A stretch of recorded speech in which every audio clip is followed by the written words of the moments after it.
Sophie's Choice wasn't just Alan J. Pakula's most devastating film, it was a $9 million Holocaust drama built on a novel the governments of Poland, South Africa, and the Soviet Union each decided their citizens were not permitted to read. Adapted by a director whose first choice for the lead role was the wrong woman, cast with a star who threw herself to the floor, begging for the part before the screenplay existed, and filmed in a communist country that had never hosted a Hollywood production of its kind, and the phrase it put into the English language has been used so thoroughly across 4 decades that most people who use it have never seen the film and cannot name the woman who coined the choice it describes. We are digging into the wreckage of Sophie's Choice with 15 dark facts the studio tried to bury, facts locked inside AFI production records, Polish government censorship archives, the New York Times, casting correspondence of July 2081, and Elie Wiesel's published response to a Southern Protestant writer who had decided the Holocaust was his story to tell. Sophie's Choice entered the English language as a permanent fixture, an idiom for any impossible moral decision in which every available option produces irreversible harm, and it entered it so thoroughly that the film and the novel that coined it have become almost incidental to its circulation. The phrase now appears in political commentary, medical ethics literature, parenting discussions, and corporate communications, written by people who have never seen the film and could not describe its plot. William Styron coined it in 1979. Alan J. Pakula put it on screen in 1982. The linguistic contribution is now larger than either of them. What neither the novel nor the film could have controlled is the specific flattening that popular usage performs on language. The phrase Sophie's Choice, deployed in a business meeting about budget allocation, has been stripped of the specific weight that made it devastating in the first place. A mother was forced to choose which of her 2 children would be sent immediately to the gas chamber and which would live temporarily as a prisoner. That is the original meaning. Every subsequent usage is a dilution. But the real problem was not what happened to the phrase after the film, it was what happened to the novel before it was filmed, and in which countries. William Styron's novel, Sophie's Choice, was banned in Poland. It was banned in South Africa. It was banned in the Soviet Union. In Poland, the ban rested on the novel's unflinching portrait of Polish anti-Semitism, specifically its depiction of Sophie's father and father-in-law as men whose intellectual anti-Semitism preceded and prepared the ideological ground for Nazi genocide, and its broader argument that Polish Catholic culture had created conditions in which the murder of Jews was legible, if not inevitable, to ordinary Polish people. The Polish government of 1979 was not prepared to permit this argument to circulate. In South Africa, the ban rested on the novel's explicit sexual contents and its frank treatment of interracial and extramarital relationships in the context of the censorship framework the apartheid government maintained over imported literature. In the Soviet Union, the ban's rationale was never officially articulated, which is its own kind of articulation. The novel was also challenged and banned in a number of American high school districts. 4 separate governmental systems, operating from 4 different ideological positions, reached the same conclusion. This book should not be read. This is exactly why the film that adapted it was, before a camera rolled, already a political document.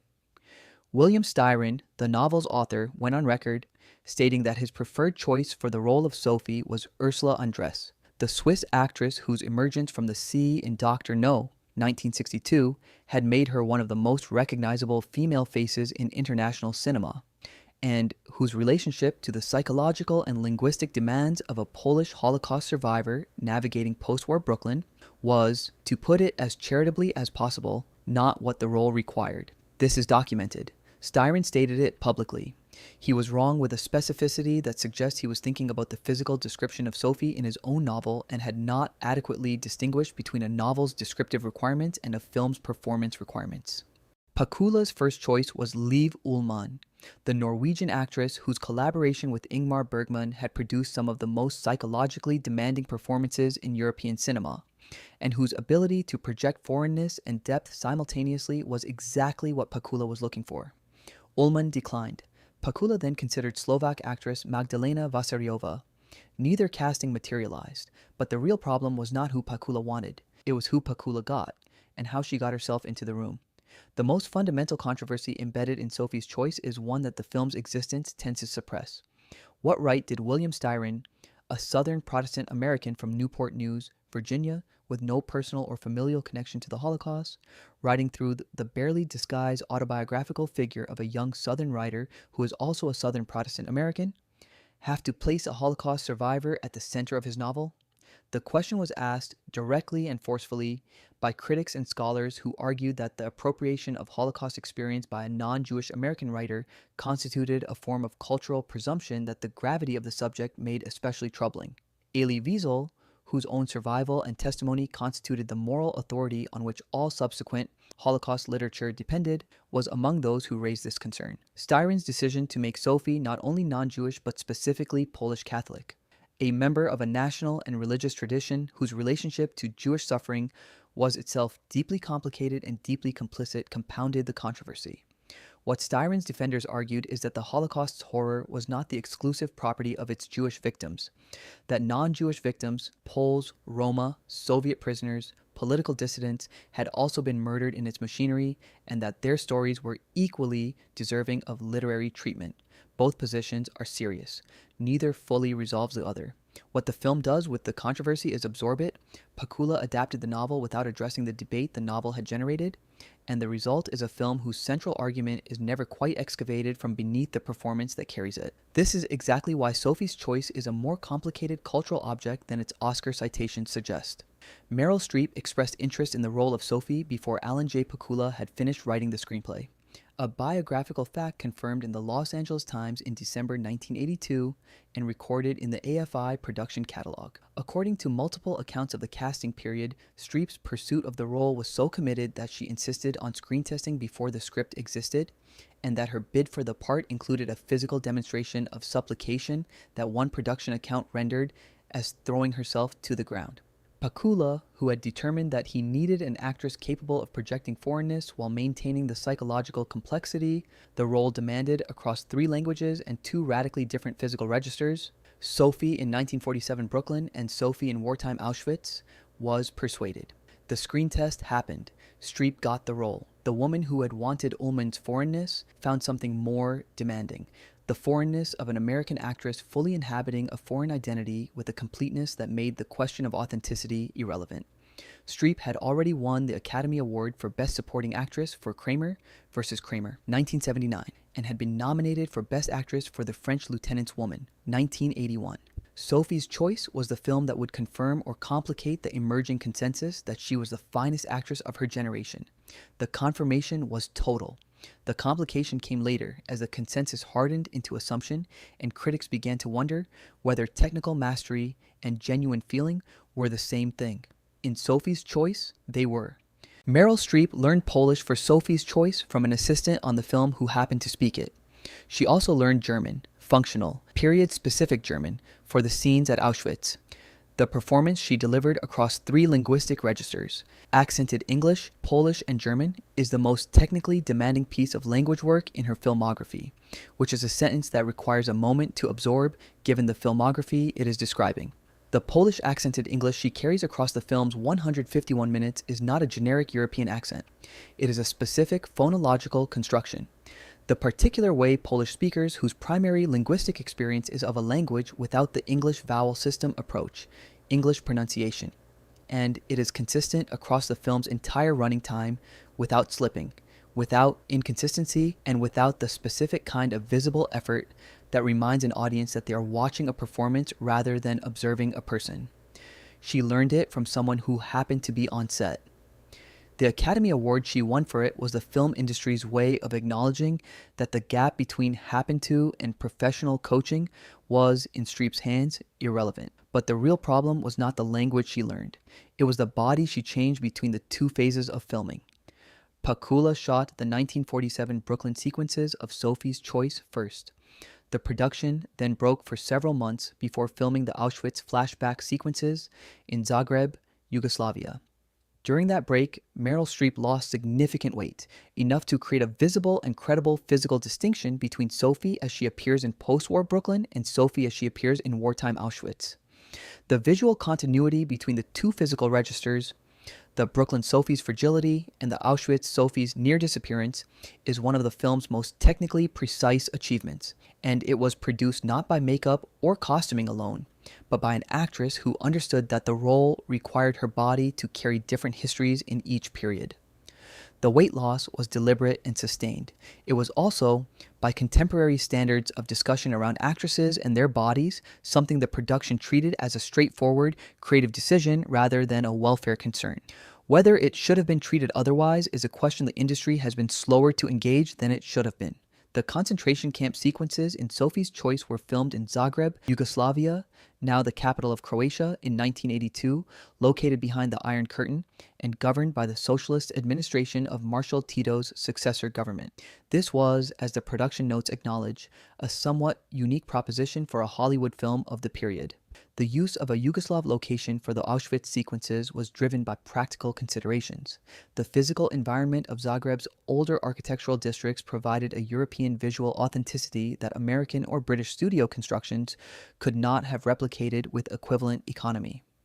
The irony of filming sequences depicting Nazi atrocity in a country whose own wartime history included the Ustaše regime's collaboration with Nazi Germany, one of the most brutal of all Nazi puppet governments, responsible for the murder of hundreds of thousands of Serbs, Jews, and Roma, is not addressed in any production documentation that has been publicly released.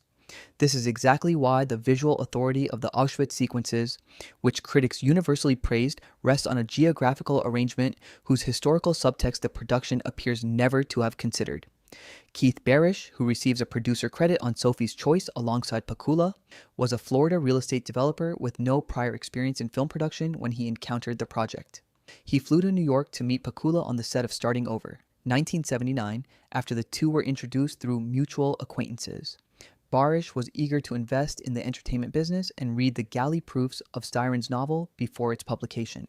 His co-financing of the rights acquisition gave Pakula the leverage to develop the project independently. Barish subsequently became known in the 1990s as one of the co-founders of Planet Hollywood, the celebrity-branded restaurant chain whose investors included Sylvester Stallone, Arnold Schwarzenegger, Bruce Willis, and Demi Moore. The man whose real estate money helped bring Sophie's Choice to the screen later built a global chain of themed restaurants around the celebrity images of action movie stars.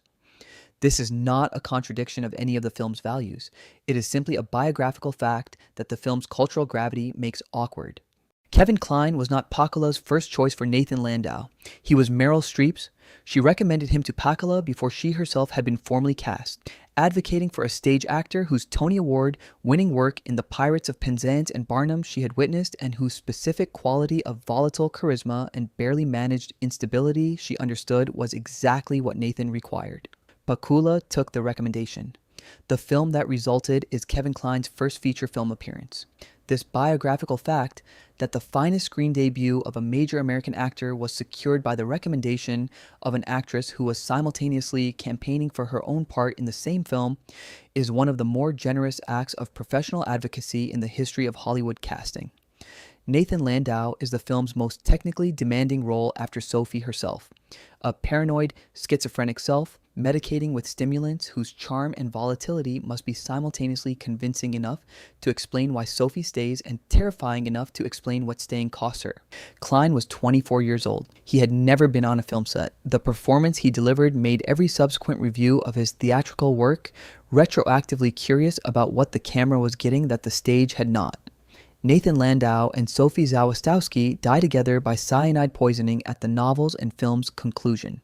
The choice of cyanide is not arbitrary. It is the active lethal agent in Zyklon B, the gas used to murder prisoners in the gas chambers of Auschwitz-Birkenau and other extermination camps.